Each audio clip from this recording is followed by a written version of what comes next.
तो hey guys, एक बार फिर से स्वागत है आपका हमारी लेटेस्ट यूट्यूब वीडियो में, जहां पर आज हम जो फिज़िक्स होते हैं, जो भी इम्पोर्टेंट उसके सेगमेंट हैं, उसको शुरुआत करने जा रहे हैं। और इसकी शुरुआत हम करने वाले स्टार्टिंग करने वाले हैं लाइट से।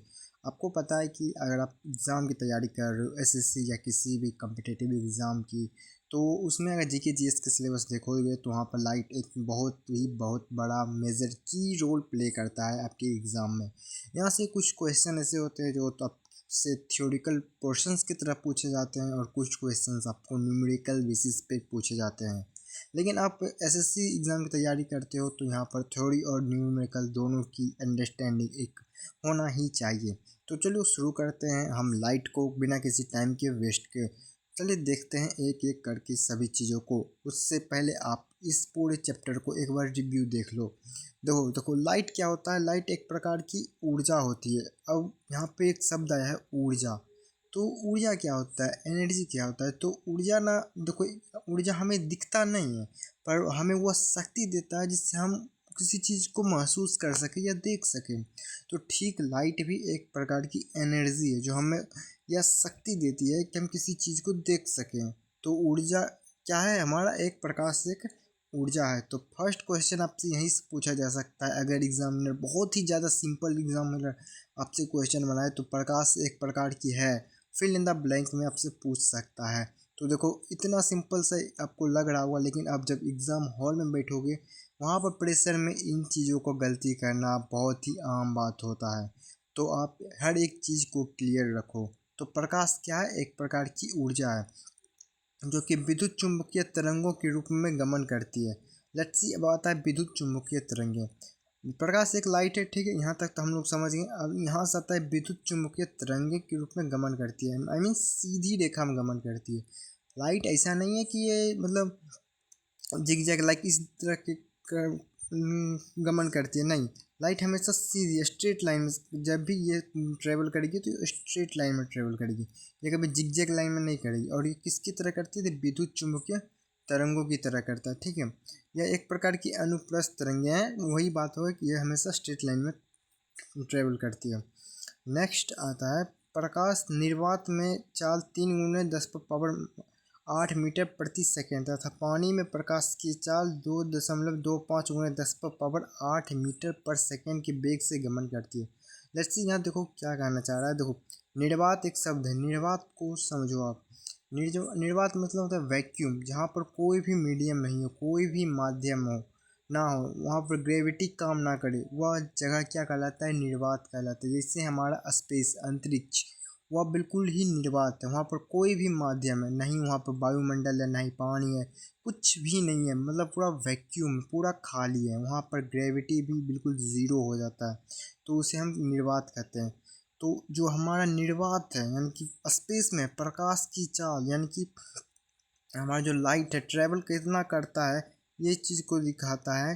कितना, 3 × 10⁸ मीटर पर सेकेंड, यानी कि 1 सेकेंड में लाइट जो है इतना मीटर ट्रेवल कर लेता है स्पेस में। आप इमेजिन करो कितना ज़्यादा फास्ट लाइट ट्रेवल करता है, ठीक है। 1 सेकेंड में 3 × 10⁸ 8 मीटर पर सेकेंड, ठीक है।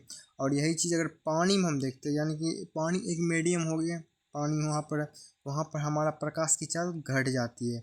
वहाँ कितना हो जाता है, 2.25 × 10⁻8 मीटर प्रति सेकेंड, यानी कि 1 सेकेंड में 2.25 × 10⁻8 मीटर ट्रेवल करती है 1 सेकेंड में। आई होप यहाँ तक आपको अंडरस्टैंडिंग हो गया होगा। चलिए नेक्स्ट चीज़ देखते हैं। नेक्स्ट हमारा है प्रदीप्त वस्तुएं। आखिर क्या होती है प्रदीप्त वस्तुएं, आइए समझते हैं। ठीक है, प्रदीप्त वस्तुएं उन्हें कहते हैं जो स्वयं प्रकाश का उत्सर्जन करता है। देखो सिंपल से इसको आप जितना जल्दी अंडरस्टैंडिंग करोगे उतना ज़्यादा बेटर है। तो आप इससे अंडरस्टैंड करने की मतलब सीखने की कोशिश करो यार, किसी चीज़ को रटने की कोशिश मत करो, बस सीखो, ठीक है। देखो प्रदीप्त वस्तु मतलब कि जो खुद से जले, मतलब खुद रोशनी दे, उसे हम प्रदीप्त वस्तु कहते हैं। खुद से रोशनी कौन दे सकते हैं, सूर्य को देखते हो आप, सूर्य हमेशा चमकते रहता है। सूर्य को तो ऐसा नहीं है कि हम जाते हैं सूर्य की लाइट ऑफ करते हैं उसके बाद जलने लगता है, ऐसा तो नहीं होता है। सूर्य स्वयं जल रहा है, स्वयं अपना लाइट दे रहा है, तो वह क्या हो जाएगा, हमारा प्रदीप्त वस्तुएं हो जाएंगी, जैसे सूर्य। और लालटेन, तारे, जलता हुआ कोयला, ये सब क्या है, प्रदीप्त वस्तु जो खुद जलकर मतलब खुद ही जल रहा है, खुद ही प्रकाश उत्सर्जन कर रहा है, लाइट दे रहा है, हमें दूसरी चीज़ों को देखने की क्षमता दे रहा है, तो वह प्रदीप्त वस्तुएं होती है। इसी का जस्ट अपोजिट क्या हो जाएगा, अदीप्त वस्तुएं, वह वस्तुएं जो स्वयं प्रकाश से प्रकाशित ना हो, ये वस्तु स्वयं प्रकाश को उत्पन्न नहीं करता, जैसे चंद्रमा, ग्रह, मेज, कुर्सी आदि, ये सब क्या हो गया, अदीप्त वस्तुएं हैं। आपको पता है कि चंद्रमा जो है हमारा, वो भी एक अदीप्त वस्तु है, लेकिन फिर भी चंद्रमा हमें चमकता हुआ दिखाई देता है। अब क्यों देता है, अगर इसका रीज़न आपको पता है तो कमेंट में बताना, लेकिन मैं आपका अगली वीडियो जो होगा इसका, उसमें इसमें एक्सप्लेन जरूर करूँगा। लेकिन आपका ये होमवर्क हो गया कि चंद्रमा के पास अपना स्वयं का प्रकाश नहीं होता है, फिर भी वह चमकता है, और यह कई एग्जाम में पूछा भी जा चुका है। तो आप इसका कमेंट में ज़रूर बताना। चलिए नेक्स्ट चलते हैं। नाउ अब हम देखते हैं प्रकाश की कुछ कैरेक्टरिस्टिक यानी कि विशेषता। यहाँ से देखो, यहाँ से क्वेश्चन आपका हमेशा पूछा गया है, पूछा जाएगा। क्यों? क्योंकि विशेषता कैरेक्टरिस्टिक से सीधा सवाल बनता है आपके एग्ज़ाम में, अगर आप एसएससी की एग्ज़ाम की तैयारी कर रहे हो या किसी भी कम्पिटिटिव एग्ज़ाम की तैयारी कर रहे हो तो। नाउ एक एक करके हम सभी चीज़ों को डिस्कस करते हैं और सीखने की कोशिश करते हैं। देखो, अभी मैं नया नया हूँ, अगर आपको कुछ भी यहाँ पर समझ ना आए तो कमेंट में ज़रूर बताना, मैं उसे ज़रूर अगले वीडियो में ठीक करके कोशिश करूँगा। फर्स्ट है, प्रकाश को चलने के लिए किसी माध्यम की आवश्यकता नहीं होती है, यह निर्वात में भी गमन कर सकता है। मैंने आपको थोड़ी देर पहले ही बताया कि प्रकाश निर्वात में कितना ट्रेवल करता है, 3 × 10⁸ मीटर प्रति सेकेंड। यानी कि देखो, प्रकाश को चलने के लिए कोई मीडियम की ज़रूरत नहीं है, कोई भी चीज़, कोई भी कण हो या ना हो, इससे कोई घंटा ना फर्क पड़ रहा है प्रकाश को, लाइट को, ठीक है। लाइट ऐसे भी ट्रेवल कर सकता है, वह वैक्यूम में ट्रेवल कर सकता है। तो आपसे क्वेश्चन यहाँ पे बनता है कि प्रकाश को चलने के लिए माध्यम की आवश्यकता होती है, हाँ या नहीं, ट्रू या फॉल्स, या फिल द ब्लैंक्स, इन्हीं क्वेश्चंस को घुमा सकता है। नेक्स्ट है, प्रकाश विद्युत चुम्बकीय तरंगों के रूप में गतित करती है। यहाँ से भी क्वेश्चन बन सकता है आपसे कि प्रकाश किस तरंग की भांति कार्य करता है या किस तरंग के स्वरूप काम करता है, तो वह हो जाएगा विद्युत चुम्बकीय तरंगों के रूप में। नेक्स्ट हमारा ये देखो, यहाँ चाल, ये आपको मैं पहले भी डिस्कस कर दिया था, ठीक है। निर्वात में सबसे अधिक है, निर्वात में कोई कण नहीं, जैसे आप समझो निर्वात में अगर कोई कण नहीं है तो प्रकाश वहाँ से आराम से ट्रेवल कर जाएगा।